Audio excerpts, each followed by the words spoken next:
All right, let's try this again. Sorry, everybody. Let's see if this will work second time.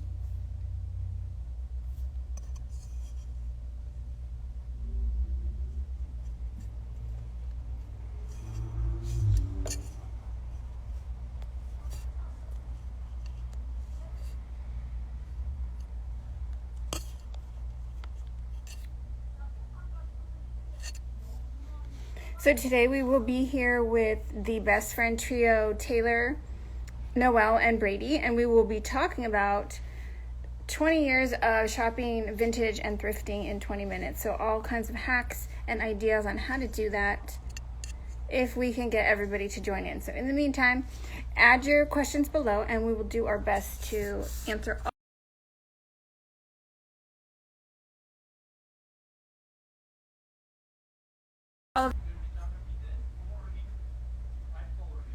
I'm trying to get all of our guests on the screen, and it's hard for me to talk and look for them in the boxes below. So that's why I look like a deer in headlights sometimes.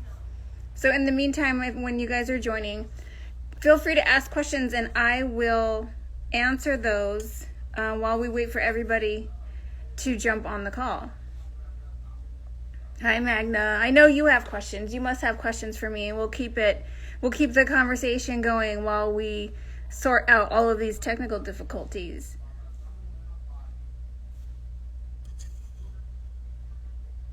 Let's see.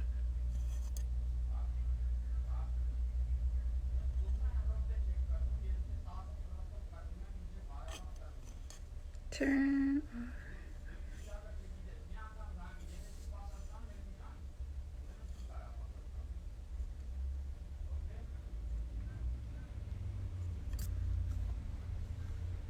So Taylor, Magna just put a note there that says there's a request to join button in the chat.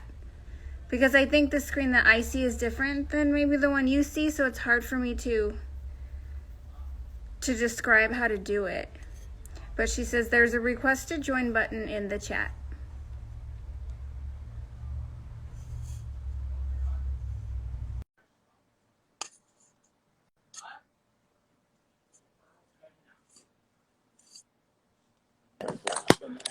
Hello! Hi! There you guys are. So sorry. We did it finally. Hi there. Hello. How are you? Hey, so just make sure you guys, hey, I'm so glad you guys are there. Just make sure you guys are sitting somewhere where your Wi-Fi is pretty strong because it's cutting out for us. Are you logged in? To Brady's Wi-Fi? mine. Yeah. She is logged in. Okay, cool. Sorry. I think this is about as good as it's gonna get. That's I'm okay. gonna back this up a little bit. Wi-Fi in Hollywood's a little spotty. Yeah. Everyone's on it these days because everyone's home. Yeah, that's true. Well, you guys look amazing, and I'm so glad that you're here. And Thank you. it's so weird. It's so weird. The tables are going to be turned. Like you guys are basically going to be asking me all the questions, and I'm sure I'll have questions for you too because you guys totally just have such great style, and you go to all the great pieces. And I know you have your own tips and tricks that you can share with everyone about how you do that. So. As people start joining, I'm just gonna reintroduce you guys. So you guys, these are, so in this order, the way I can see you guys, I see Taylor, Brady, and Noelle. So hi, Taylor. Hello. Hi, Brady. Hi. Hi, Noelle. Hi. I'm so glad. So you guys, these are Best Friend Central besties we met in the shop, and they are just so lovely. And how long have you all been friends?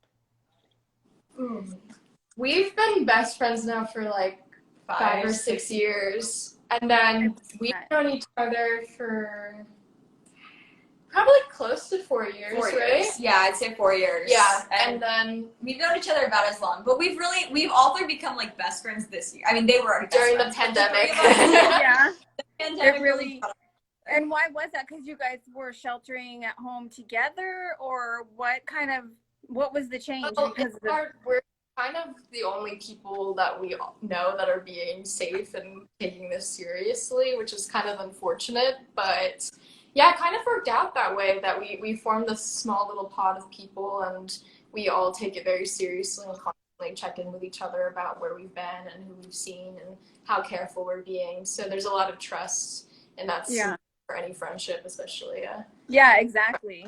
It takes a lot of, and I've learned that in the past year as well, that yeah, it seems like the more check-ins you have, the more trust you have, the more communication you have in any relationship, but friendships is even with friendships. Because I think sometimes people kind of think that friendships don't have to be worked on like romantic relationships maybe do, but it's becoming pretty apparent, especially during the pandemic, as we're kind of faced with all these new things, that they really do. And if you want them to strengthen and you want them to flourish, you do have to do those things. You do have to check in, have trust, and communicate. So I'm so glad that you guys brought that up. And I am just so, I love that there's the three of you. And I just think that's a little uncommon these days. And I love it. It's so beautiful and it's so positive. You guys, when you walk in the door, you guys, when they walk in the door, it's just like, oh, sunshine, positive vibes. So sweet. You know, I love it. And so,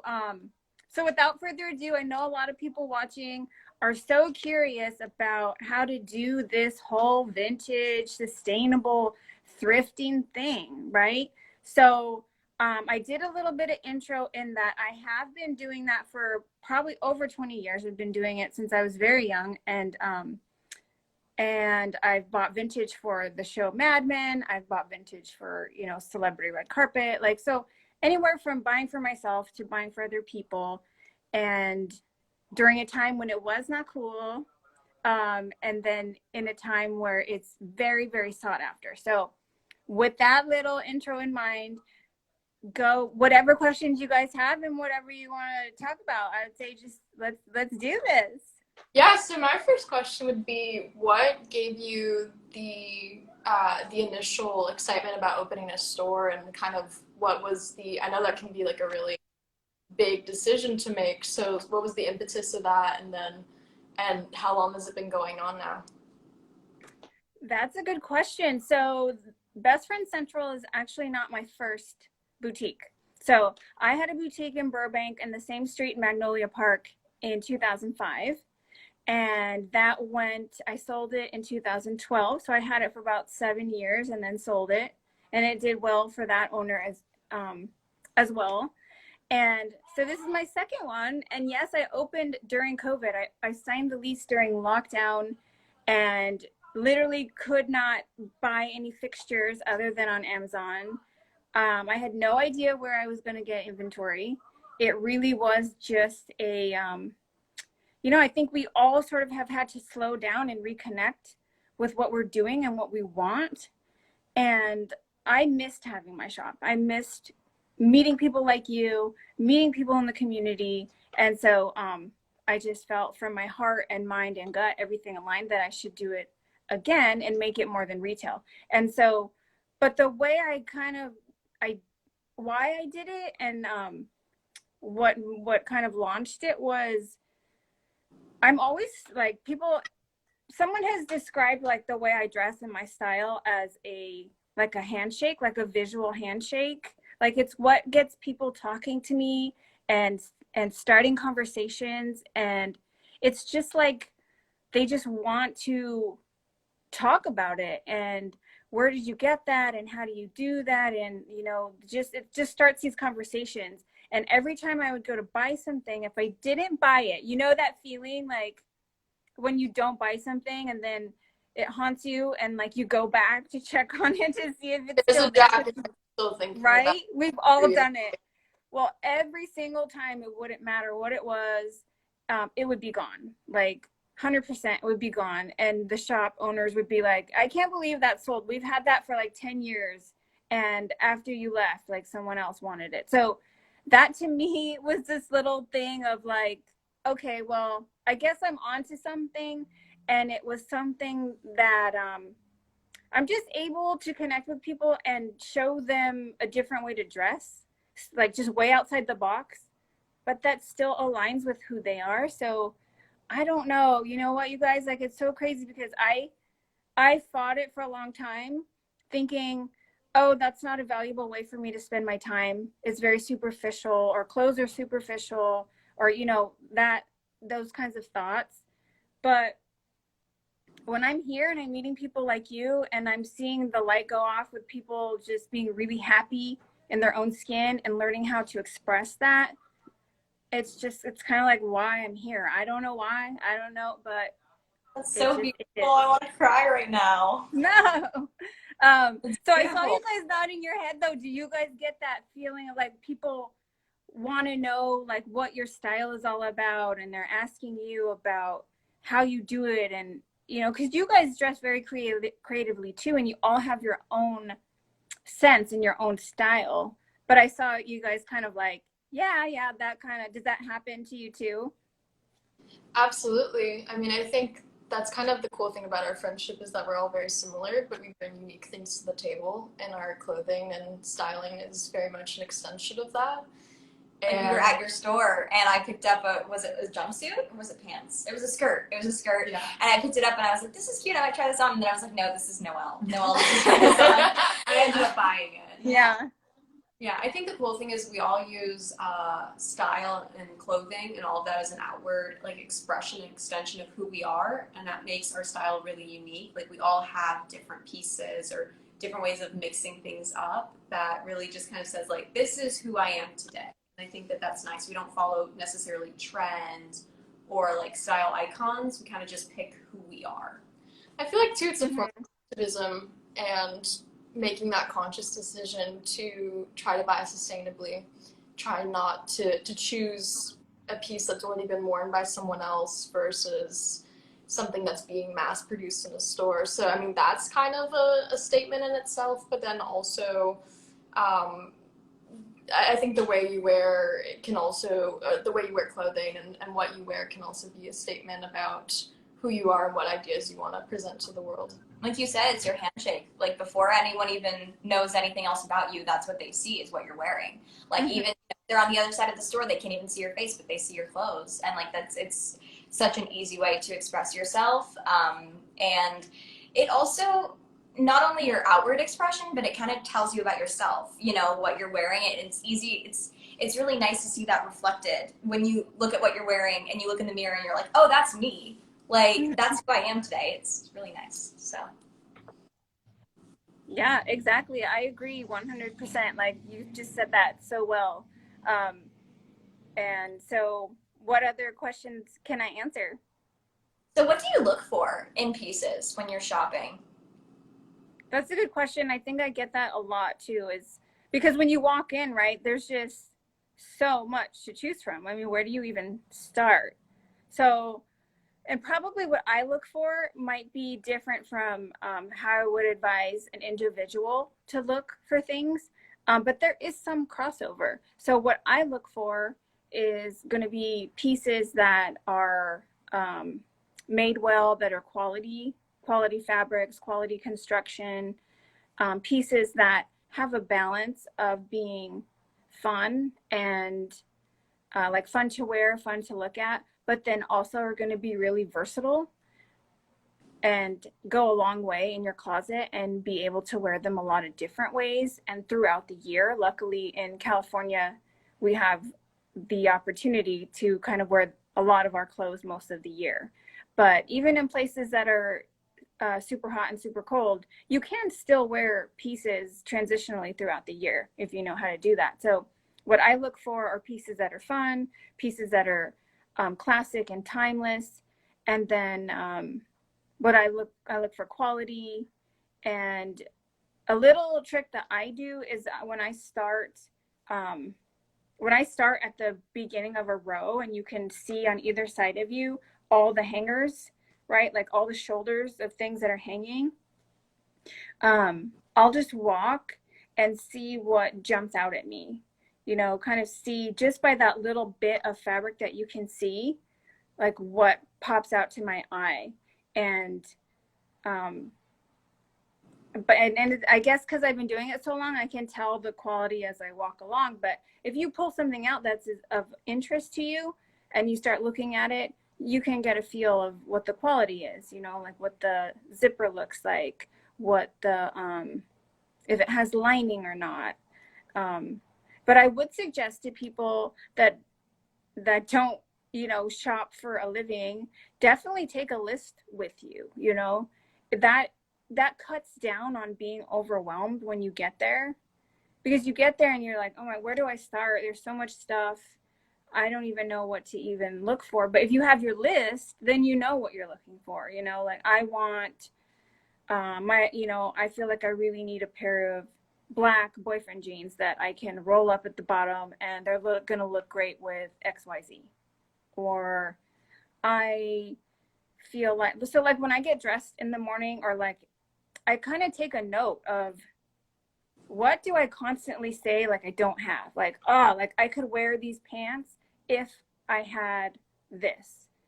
And then if that top kind of comes up again, like, oh yeah, I need a black top. Oh yeah, I need a black top, right? It keeps coming up. Then that's what you put on your list when you go to thrift, and that's what you look for. And it helps me to keep in mind the outfits that I'm trying to make help me look for things when I'm actually there. Does that make sense? Totally. Yeah, it kind of filters down. You know what does she want to make during the course of the week, then you don't end up buying a lot of things that are going to go to waste. Oh yeah, because you know that's going to happen. Then you buy carrots. It's the same thing. It's like, you know, yeah, go with these pants and these pants, you're going to buy that shirt. Right. And it's like what you don't want to do. It's really the carrots. One body just came. Is like when you go to the grocery store when you're hungry, right? You end up going home with like all that stuff and none of the stuff you actually need. That's exactly what it's like if you go shopping in general, but especially thrifting, because it's not organized and it's not presented in a way like the regular retail stores are, right? Like the regular retail stores are sort of feeding you an image. They're feeding you the trend. They're showing you what they want you to buy, which is not the case when you go into shop secondhand. You have to have you either have to have one of two things: a very clear idea of your style and what you're looking for, or you have to be open-minded to trying new things and be open to what you find. But if you go to the grocery store with nothing in mind, who knows what you're going to end up with. So it's kind of a similar thing. You know, you just kind of have to be aware that also happens. Definitely. Speaking of like wanting to experiment and going thrifting, something a couple of friends have brought up during quarantine is like, I wanna redo my whole style. I had the same question. We always have the same thoughts. It's very weird. Same brain. Yeah. We have the brain. But I was wondering, what are tips for friends? Because a lot of my friends are like, I want to be sustainable in redoing my whole look, but I don't know where to start. So what are... Yeah, that's a big old piece of cake right there. I mean, that's a big project. So I guess I always like try to break things down into like little steps you could actually do.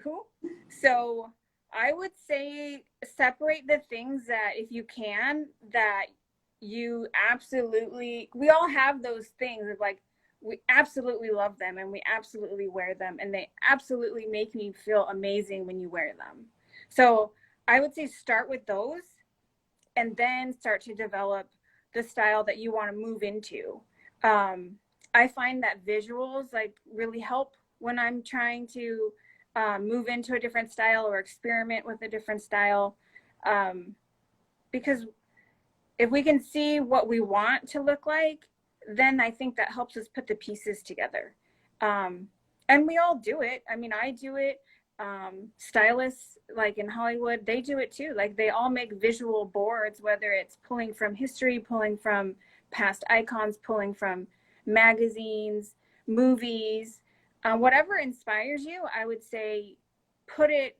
I'm a huge fan of Pinterest. I could live there all day long. So that's what I use to pull it all together. And then what will happen is you will start to see patterns of what you are collecting. You'll see that you're constantly being drawn to this type of pant or this color or this pattern. You'll start to see those patterns. You'll start to see like patterns coming up. And then I think that helps move you in the direction of the new style that you are gravitating to. And then I always recommend, asking for help, get help, get help from someone that you trust, and to be honest with you about maybe what you think you like, but doesn't look great. Or if you're not sure, I ask my 12-year-old son, believe it or not, like if the few occasions where I'm not quite sure, which doesn't happen very often, because I'm either like, yes, I don't care, I'm wearing this regardless of what anybody thinks, or two, like, I don't know, I'm just quite not sure. I'll ask him, because he'll tell me. He'll just be like, no, absolutely not, that, no, and so I trust him, because he's not trying to not hurt my feelings, he's not. So if you have that kind of friend that you can ask, I think that helps too. But that's a lot to take on, but it's totally possible. And I think if you keep in mind, like, an open mindset, that just because you're trying to change your style, you don't have to have all the answers and get it 100% right the first time out. You can just kind of have fun with it, and you don't have to be stuck in one style. I mean, I would love to always look like Kate Moss, like, every single day, and have that, like, that look. But I don't wake up every single day and feel like wearing that. I don't feel like it goes with how I feel every morning. So I think it's okay to also feel like you don't have to have a style, if that feels more comfortable to you. Yeah, totally. I think that's such a huge thing for women, or feminine people, is this strong desire to be perfect presenting.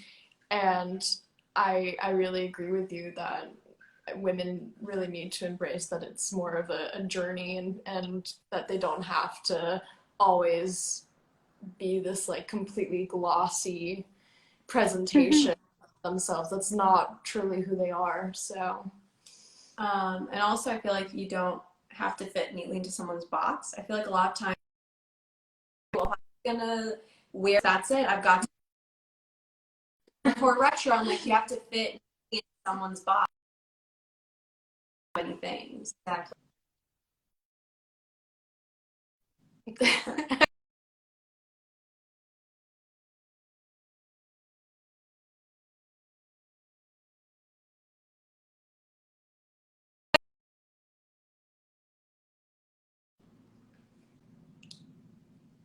oh no. Pink elephant. Hello. I think we have a delay. Should we end it and restart? I think we might have to. I think Okay. you're getting that email. Oh, wait. Oh, there we Come go. back. I like speed it.